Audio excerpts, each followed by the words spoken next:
प्यारे, जब लाखों की भीड़ होती है, आप आते हो बिहारी जी के मंदिर में, हम कन्हैया को तो देख ही लेते हैं, भले कन्हैया हमको देखे या ना देखे, हम तो देख ही लेते हैं ना।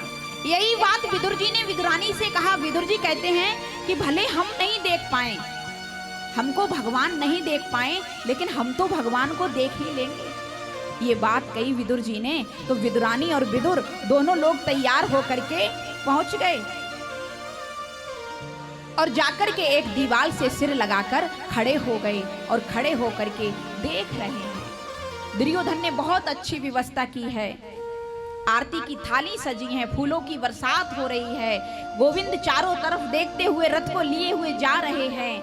इतने में एक दीवार से विदुर और विदुरानी सिर लगे खड़े हैं, कन्हैया को देख रहे हैं। विदुरानी, देखो देखो केशव कैसे मुस्कुराता हुआ आ रहा है।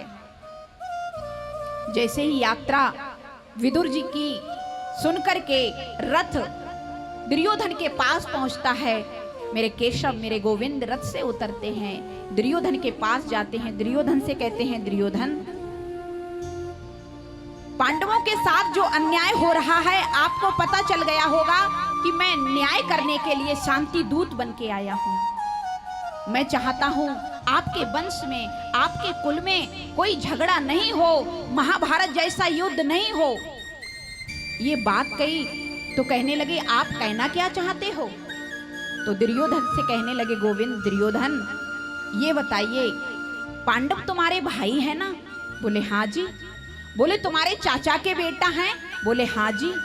बोले तो तुम्हें पांडव तुम्हारे भाई हैं, तुम्हारे चाचा के बेटा हैं, तो तुम्हारे आधे राज्य के अधिकारी हुए? बोले ना जी। बोला ना जी। बोले क्यों? देखो पांडवों को तुम्हें आधा राज्य देना चाहिए, तुम्हारे चाचा के बेटा हैं। बोले ना, मैं पांडवों को आधा राज्य नहीं दे सकता। बोले क्यों? सूच ग्रैव नहीं दास्यामी विना योद्धेन केशवा।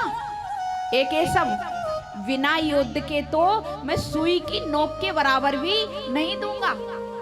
सुई की नोक के बराबर? बोले हाँ। बोले क्यों? बोले पहले पांडवों को युद्ध करना पड़ेगा, जब युद्ध करेंगे तब मैं उनको दूंगा। तो बोले सुनो सुनो, पूरी बात तो सुनो।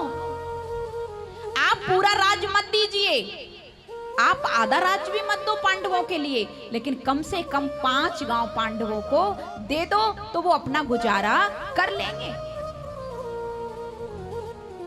बोला केशव, मैंने तुमसे अभी कहा ना, सूच ग्रहीव न दास्यामी, सुई के नोक के बराबर भी नहीं दूंगा, बिना युद्धेन केशवा। ए केशव, बिना युद्ध के तो मैं सुई की नोक के बराबर भी नहीं दूंगा, और आप 5 गांव की बात कर रहे हो।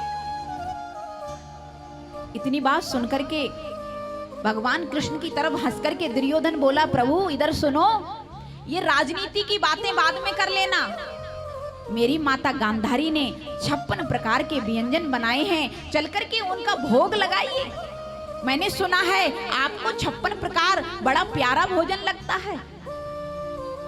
तुरंत मेरे गोविंद ने, मेरे माधव ने जवाब दिया, दुर्योधन आज मैं भोजन आपके यहाँ नहीं, आज तो मेरा निमंत्रण काका विदुर के घर है। अब तो एकदम ठटाक मार के हंसा और बोला, ओ विदुर के घर? विदुर के खुद तो खाने को कुछ है नहीं, तुमको क्या खिलाएगा?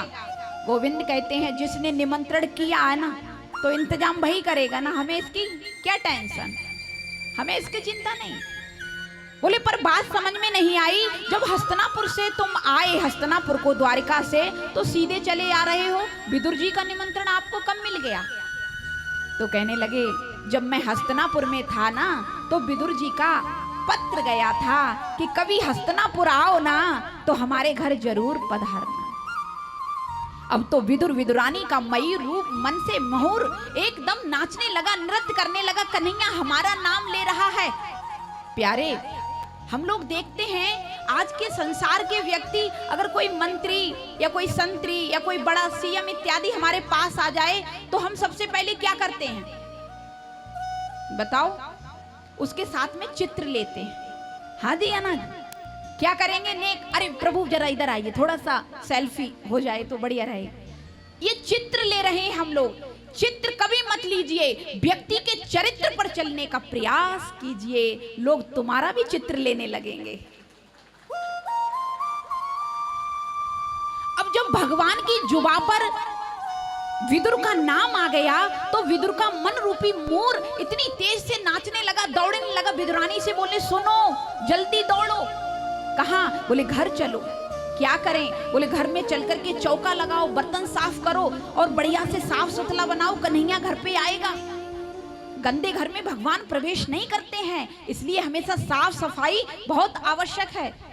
कई लोग हमारे प्रभु जी होते माताओं से कहते हैं दिन भर घर में ही लगी रहती हो, दिन भर घर में ही लगी रहती। क्यों? माताओं को पता है कि मैं लक्ष्मी हूं और लक्ष्मी वहीं वास करेगी जहां साफ सुथरा होगा। इसलिए विदुरानी ने सोचा और विदुरानी दौड़ी दौड़ी गई, घर पर जाकर के गाय का गोबर लेके आई, चौका लगा रही। और विदुर जी बोले सुनो खाने को कुछ है नहीं, इसलिए मैं बाजार जा रहा हूँ, थोड़ा सा कुछ मिश्री लेके आऊंगा, माखन लाऊंगा, लड्डू लाऊंगा, भाई कन्हैया आ रहा है घर पे। विदुरानी ने गाय के गोबर से चौका लगाया और गाय के गोबर से चौका लगा करके विदुर जी बाजार चले गए। इधर दुर्योधन और भगवान गोविंद में वार्तालाप हो रहा है। दुर्योधन कह रहा है प्रभु मैंने तो 56 प्रकार का व्यंजन बनाया और आप पा नहीं रहे हो, मेरी माता ने इतने भाव से पवाया है आपको। भगवान कहने लगे दुर्योधन भाव नहीं है, मैं भोजन 2 परिस्थिति में करता हूं। ध्यान रखना प्यारे, भगवान भोजन 2 परिस्थिति में करते हैं। बोले कौन सी है आपकी परिस्थिति? तो कहते हैं भगवान कि ना मैं अभाव से खाता हूं ना मैं प्रभाव से खाता हूं। अभाव का मतलब भगवान को कभी भूख नहीं लगती है। जो भोजन हम लगाते हैं ये हमारा भाव है। जो जगत का मालिक है, जगत का पालनहार है, उसकी भूख को हम और आप क्या मिटा सकेंगे? तो दुर्योधन से कहते हैं मेरे पास भूख नहीं है। अभाव का मतलब कमी, मेरे पास कोई कमी नहीं है, अभाव नहीं है, भूख नहीं है। और तेरे पास प्रभाव नहीं है, तू प्रभाव से भोजन नहीं करा रहा है। प्रभाव क्या होता है? खाने वाले के पेट में भूख नहीं हो। पर हमारी कई माताएं ऐसी होती हैं जबरदस्ती, नहीं महाराज जी, नहीं देवी जी, एक पूरी मेरी तरफ। पेट भर चुका है फिर भी प्रेम में वो पूरी पाना पड़ रही है। वो क्या है? प्रभाव। दबिश डाल के खिला रहे हैं, नहीं महाराज एक पूरी तो खाना पड़ेगी, एक हमारी तरफ से ले लीजिए। भगवान कहते हैं दुर्योधन मेरे पास कमी नहीं है और तेरे पास प्रभाव नहीं है, तू घमंड में खिला रहा है। इसलिए ना मैं अभाव से खाता हूं ना मैं प्रभाव से खाता हूं, मैं तो केवल और केवल भक्तों के भाव में खाता हूं। मुझे भक्तों के भाव में खाना है, इसलिए आज विदुर काका के घर पे जाकर मैं तो भोजन करूंगा। इतने में क्या हुआ, विदुर जी के घर पर मेरे गोविंद पहुंचते हैं। विदुरानी चौका लगा के एकदम बैठी थी, तब तक पता चला कि द्वार से आवाज आई, काकी ओ काकी दरवाजा खोलो। काकी एक नग्न अवस्था में स्नान कर रही, दौड़ के जैसे ही सांकर को खोला, अरे कन्हैया को देख करके बावड़ी हो गई और दौड़ लगा दी। आकर के कन्हैया से कह रही है लाला अरे यहाँ बैठो, ये खाट मैंने तुमको बनवाई है। जैसे ही कन्हैया बैठे बोले हटो हटो, ये खाट अच्छी नहीं है और दूसरी खाट पे बैठो। बोले नहीं नहीं ये खाट भी ठीक नहीं है, आप चल करके अंदर बैठिए, आसन लगा दिया। नहीं नहीं नहीं ये आसन आपके लायक नहीं है, खाट को उल्टा करके गोविंद को बैठाल दिया, ये आसन तुम्हारे लायक है। खाट के चारों पाए ऊपर कर दिए, भगवान नीचे बैठे हैं। दौड़ती हैं, भागती हैं। विदुर जी की बात को देख करके कन्हैया ने सोचा काकी बावड़ी हो गई है, पागल हो गई है, इसलिए अपना पीतांबर उठाया, काकी के ऊपर फेंक दिया। काकी इसको लपेट लो।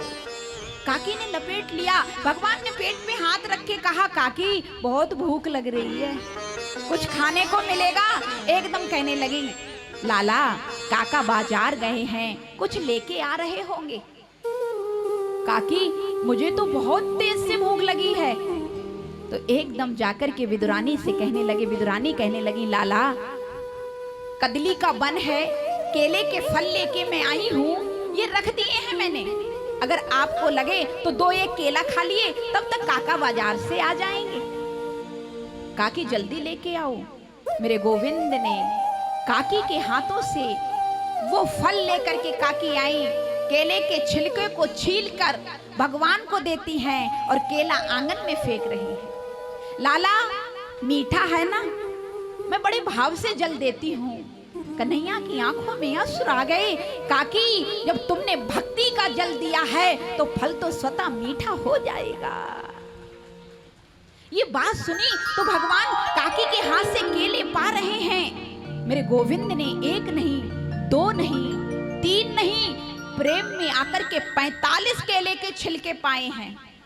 45। याद करो उस दृश्य के लिए। इतने में काका ने आवाज लगाई, विदुरानी, अरे दरवाजा खोलो विदुरानी, दरवाजा खोलो।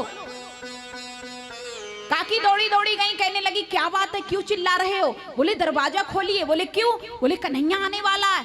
बोले आने वाला है कि आ गया है? कहाँ है? अंदर बैठे हैं। विदुर जी गए तो एकदम देखा और देख करके कहने लगे, विदुरानी हाँ तुम ये क्या कर रही हो? क्या कर रही? ये केले का फल आंगन में क्यों डाल दिए? बोले लाला को मैं तो प्रसाद पवा रही हूँ। प्रसाद? हाँ। जैसे ही कमरे में प्रवेश किया, एकदम जाकर के विदुर जी ने देखा कि मेरा गोविंद केले के छिलके को बड़े भाव से पा रहा है। जैसे ही पाते हुए देखा, मेरे एकदम काका ने हाथ पकड़ लिया, कन्हैया ये क्या कर रहे हो बेटा तुम? ये क्या कर रहे हो? इस गरीब की कुटिया पे पहली बार पधारे और फल ना खा करके छिलका खा रहे हो।